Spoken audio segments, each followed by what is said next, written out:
This is an Infinite Divine, aka Infinite Divine. So yung nakatawid na tayo. And then, saan ba yung pag-flip ng camera dito? So ayan, paakit tayo dito. Ayan, paakit tayo dyan. That is my walking course. So aakatin natin yan papunta doon. Mag-shortcut tayo dito, no? Let's go! So dito tayo mag-continuous na ating live kasi walang ano dito. Walang ganong dumadaan na sakit, tahimik dito. Yung makikita mo lang dito is yung mga reindeer. Yan, kapag may mga reindeer na ano. Madulas lang to. Madulas lang siya. Kasi kahit naka-boots tayo, hindi siya pang winter. So, ayan. Akit tayo dito. Ayan. Snowy. Ayun, dry na dry yung ating kamay. So yun, this is my charging area. This is not an ordinary forest. Ngayon, lalo na ngayong New Earth na tayo na napakalakas na ng human resonance na ating earth plane. So before nasa mga 7 hertz frequency, I think 7, 8 frequency yung earth. Kasi kumbaga yan yung pinaka-heartbeat ng earth plane natin. Yan yung pinaka-heartbeat ni Mama Gaia. It is 7, I think 7 point ganyan na frequency. And then nung nagkaroon tayo ng pag-upgrade, nagkaroon ng mga shifting. So nag-spike siya up to mga 200 plus, I think 270, mga ganyan. Tumaas yung ating resonance. So ibig sabihin, nagpapatunay lang yan na meron diyan mga menopause sila na nagpapatunay yung mga merong mga ginagamit na mga apparatus or equipment para i-measure yung human resonance sa planet natin. So ibig sabihin napakataas na at nag-upgrade na yung ating si Mother Gaia, si Mama Gaia. Ito, meron dyan. Parang temple yata to. Hindi nilalagyan nila ng stone. Ay, yung mga stone pala, nilalagyan nila ng ganyan ng parang pinaka-crown niya or yung ganyang may siya, tawag niyan, white paper. Tapos nilalagyan nila ng parang lubid. So ibig sabihin, parang tinuturing nila na sacred place yun. Kasi nga, kapag nasa nature ka, ito yung connection mo sa, kumbaga, ang mga Japanese kasi, yung tinatawag, meron silang beliefs na about sa yung Shinto. Ibig sabihin, lahat ng makikita mo na hindi gawa ng tao, ibig sabihin, gawa siya ng universe, gawa siya ni God. Kasi hindi siya pwedeng gawin ng tao, di ba? Like yung mga stone.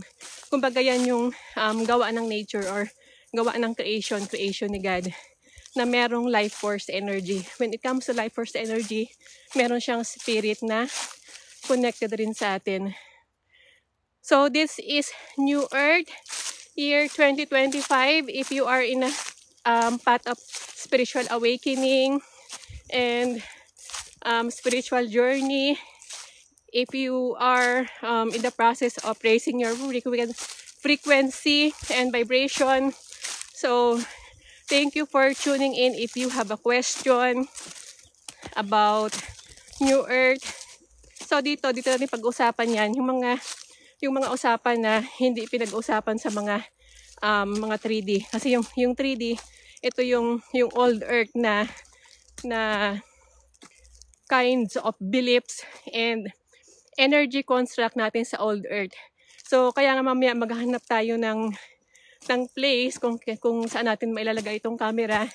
And then may dala akong notes and pen para ma-drawing sana natin yung mechanics.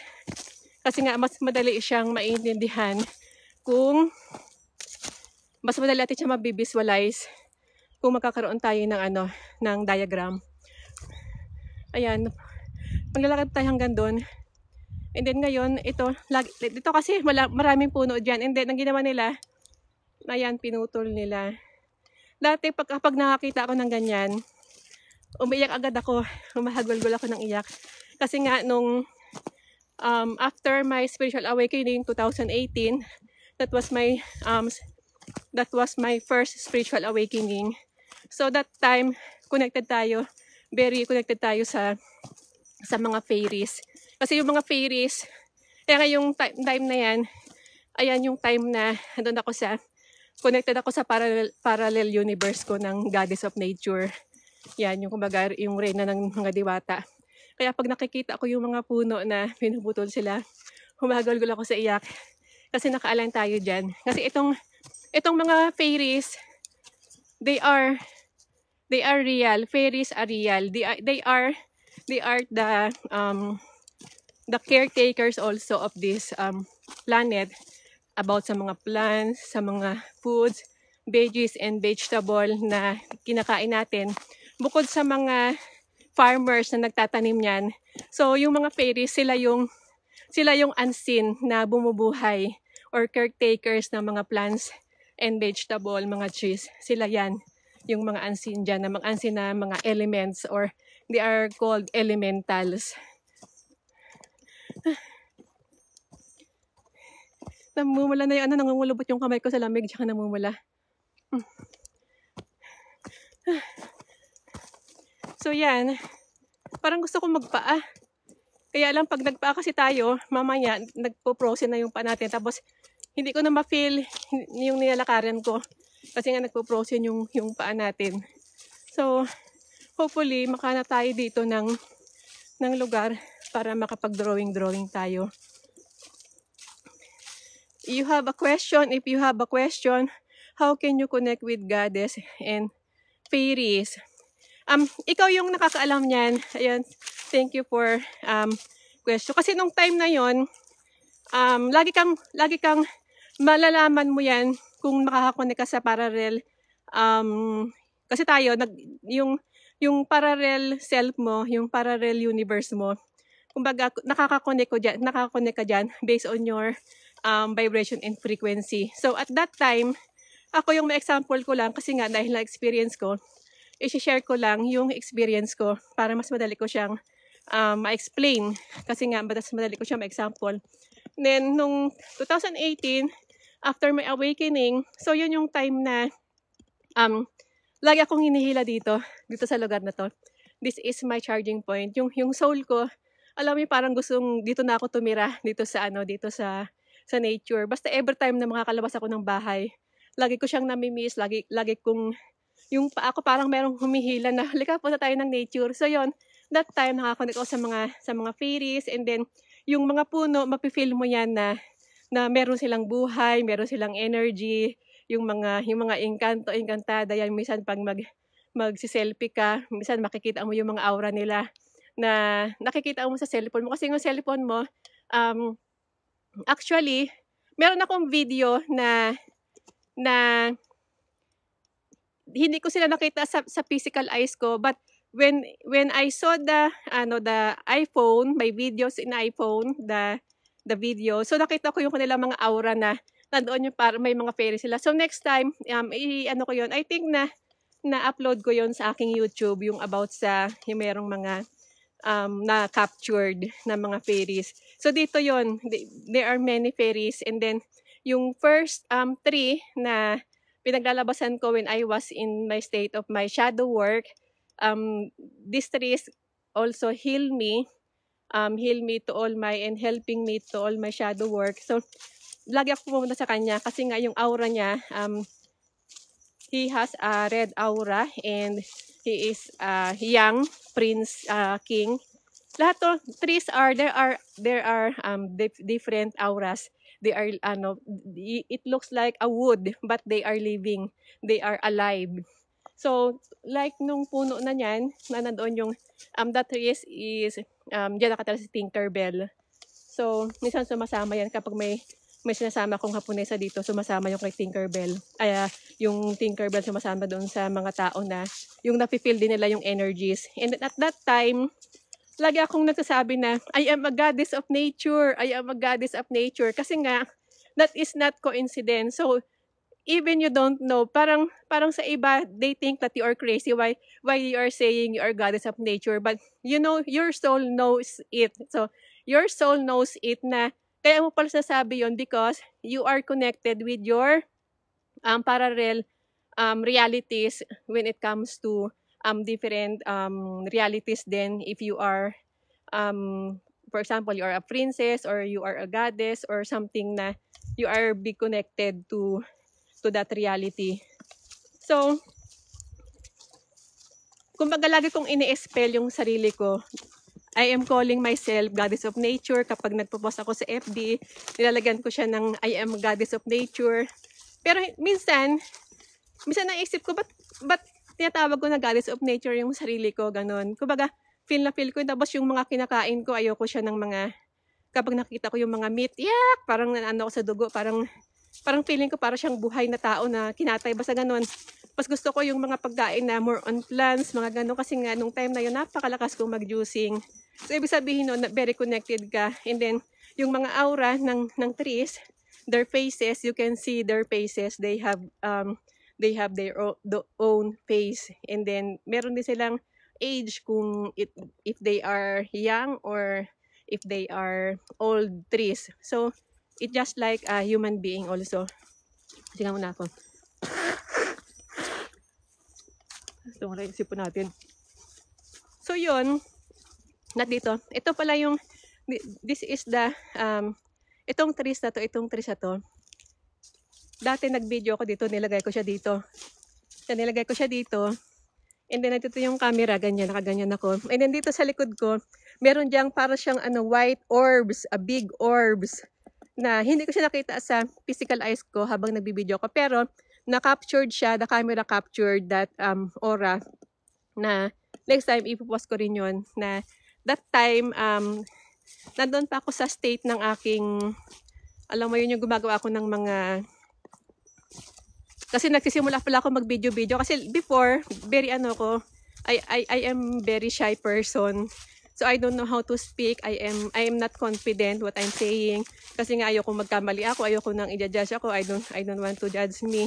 So, but now, I don't care if I am trying hard to speak my truth. Because that is my truth. Speak your truth. Even your voice shakes. Speak your truth. Even they will think that you are crazy or something. Your truth is your truth. That is your genuine authentic self. And that is if you are vibrating in your genuine self, your true self, so you are vibrating in a high frequency. So you're feeling like a child, di ba? No judgment kasi tayo, di ba? When you are a child, you can speak anything, you can do anything without judgment. So you are very confident, you are raising your frequency and vibration kasi nga that is your child, your inner child, your authentic self. So ito, so this is the tree. So this is the I will introduce to you the Prince King. So maybe you can see his aura.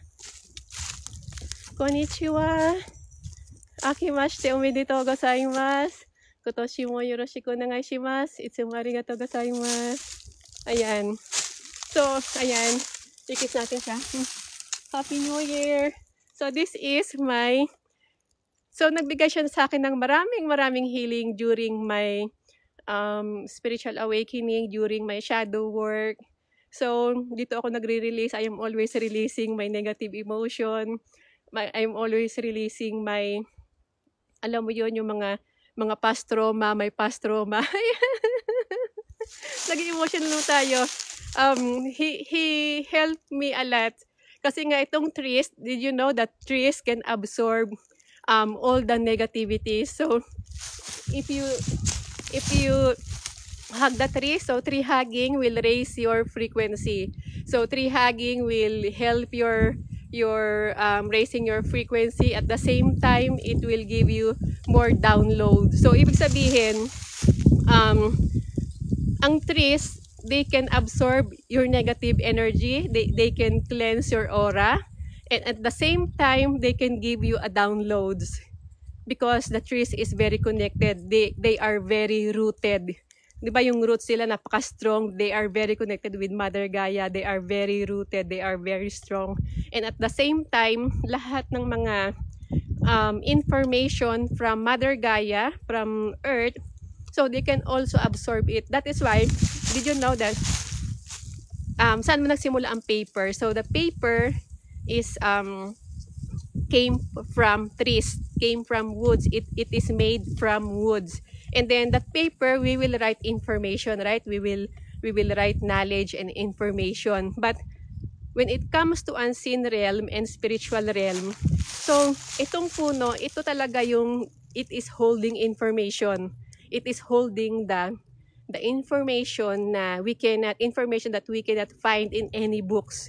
But that information is related to the Akashic records, and it is related to the divine infinite knowledge and wisdom. So that is why tree hugging will raise your frequency. At the same time, it will cleanse your aura, and then it is give you a downloads of information.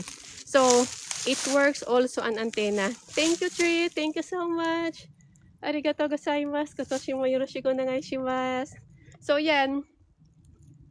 Urusakte gomenasai, simasen ne. So yan, kumbaga, you need to give respect dito sa nature. So dito, yan nga, nag-ano tayo kasi nga parang itong home nila, it is their home, the fairy's home. So we need to give respect with the unseen spirits. They are alive, they are living, they are watching you. Did you know that every plants, every leaves, there are tons of hidden small eyes. So there are many eyes. So like this, tulad dito, itong mga halaman na to, itong mga dahon na to. So every leaves there are, para siyang para siyang robotic, but it's not robotic. It is a kinds of technology, organic technology, na meron siyang mga tiny eyes or maliliit na eyes na ito yung, kumbaga, they are seeing you, they are looking you. Arigatou gozaimashita. Mata ne. So that is the nature. The nature, did you know that for me, the nature is my charge, because the nature will this is very sacred. Nature is very sacred because nature is the portal and the bridge of when it comes to connecting to heaven and earth. So that is why for if you look that tree, so it looks like 1111, right? So this is a portal, and nature is very grounded. It is very high frequency. It is very connected to your heart, which is 528 frequency. Kaya nga, di ba, when it comes to chakra system, kung aware kayo sa chakra, although hindi ako nagpo-focus sa chakra kasi nga, ang chakra kasi it will stimulate your energy. So much better to focus to raise your frequency and your mind, how to operate your mind. So when it comes to chakra system, that chakra system is all about the old system. But ngayong new earth, it is not, kumbaga, hindi na siya ganun ka-importante. So kung mapapansin nyo yung heart chakra mo, the heart chakra is color green. So it is connected to the earth, to the trees, which is color green. And trees are they are very rooted.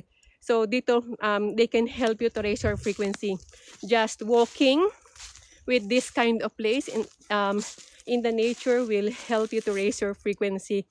And at the same time, nagbabibrate ka sa heart chakra mo, sa heart mo, sa authenticity mo. It will help you to connect with the original, to the organic life force energy. That is why nature. Kaya nga, di ba, sina Einstein na Tesla, nagka-charge sila sa nature. Yung mga artists, gumagawa sila ng, when they are making kumbaga nagko-compose sila ng music or ng song or ng lyrics, they're going to nature, because nature will give you information. You are downloading if you are in a state of creation. So just go in nature. If you want to heal yourself, just go in nature. Because if you will go in charge, kumbaga, yung charge, it is very congested. Kumbaga, yung charge, it is there are many people with different energies, so very static. The energy is very static. Not like if you are in nature. Tulad ngayon, I am alone, so kumbaga, I am consuming this all energy, this positive energy. Kumbaga solong-solo ko, napakalakas ng energy, life force ng nature na ina-absorb natin. Breathing on that good Asprana! Sabi nga ni Ralph Smart. So saan tayo ngayon maggagawa ng ano? Let's find the place kung saan tayo makapag-drawing. O Jamashimasu, pasok tayo dito. Siguro doon pwede ilagay yung yung camera natin doon. So yun, kanina yung ask ni Opanim 777. So malalaman mo yun na connected ka sa mga fairies kung palagi kang hilahin sa nature. At the same time, mapifeel mo yung energy ng mga trees.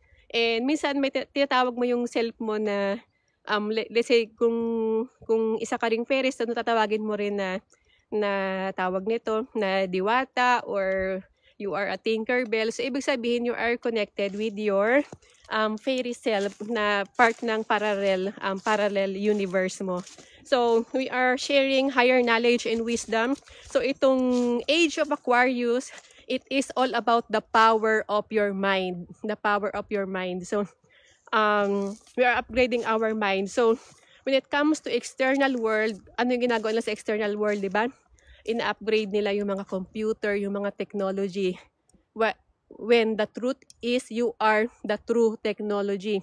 Your brain is a supercomputer ng feminine and masculine energy na which is connected rin sa yin and yang. Yung ating IQ na which is yung IQ mo. IQ is it is operating the left side of your brain hemisphere, and your EQ, that is your emotional quotient intelligence. So IQ or IQ is emotional, IQ intellectual intelligence, diba? Yung nga intellect mo, kumbaga yung IQ mo is yung intellect quotient intelligent, your intellectual. So itong EQ mo naman is your emotional quotient intelligent, EQI. And then yung center, your center brain, that is your SQ, spiritual quotient, SQI, spiritual quotient intelligent. Kaya when it comes to chakra, nandito sa brain center mo yung chakra mo, kasi nga ito yung spiritual antenna mo. Pero kapag nagre-raise ka ng frequency, hindi lang dito sa antenna yung sagap mo, kundi itong buong cells ng katawan mo. So nakakasagap ka ng mga information. So it works in your toroidal field or your tinatawag na God armor na once na di ba makita natin yung planet natin, yung earth plane, si Mama Gaia, meron siyang magnetic field na nakikita natin, yung toroidal field. So ganun din mag-work yung ating energy, yung ating toroidal field. Kaya the more na nag-raise ka ng frequency, so the more na nakakakonect ka sa higher realms, the more na kumbaga higher frequency is kumbaga God realm, higher realms. So the more nakakonect ka sa God realm, sa higher realm, sa God self mo. Kasi ikaw part ka rin ng God. Kumbaga there is no external God outside of yourself. Yung baga, yung pinogram sa atin sa old earth na we are worshiping the God, that is the external God. That is deities or deities or ano bang pronunciation dyan, di ba? Deities. That is the external God. Because when it comes to 3D world, the old earth is, there is no God connection. The 3D, the 4D, there is no God connection. Kumbaga, you don't have soul connection and you don't have God connection. Kasi ang God connection, magsisimula lang yan kapag nag-raise ka ng frequency at kapag nakapasok ka sa 5D. Yan ka magkakaroon ng yan yung truth. Kumbaga yan yung pinaka truth na hindi tinuro sa atin. Kasi nga, ang 3D, that is a low vibrational, that is very low dense. Napaka-heavy. There are many fears, there are many suffering. So that is the 3D, that is the old earth. But ang 5D, that is the when it comes to raising your frequency. So we are claiming our soul. So kaya nga before, so we don't have God connection, yung true God connection. Kumbaga yung God na pinakilala sa atin, that is the the fake God, the deities, that is the fake God, that's the external, worshiping the external God, but the true God is within you. The temple of God is within you. Kumbaga, kapag nagpi-praise ka o kapag nag-worship ka ng external God, kumbaga, ini-empower mo yung God na yon, na which is external to you. Kaya nga sabi nila na God is watching you from a distance. No, God is inside you.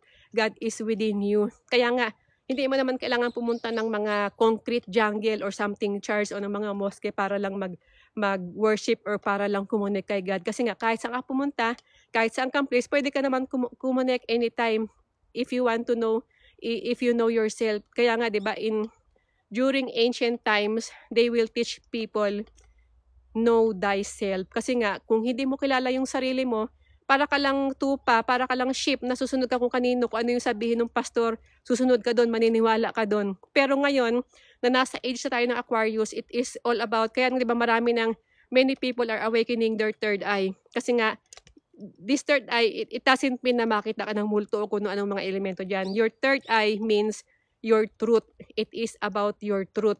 This is the truth.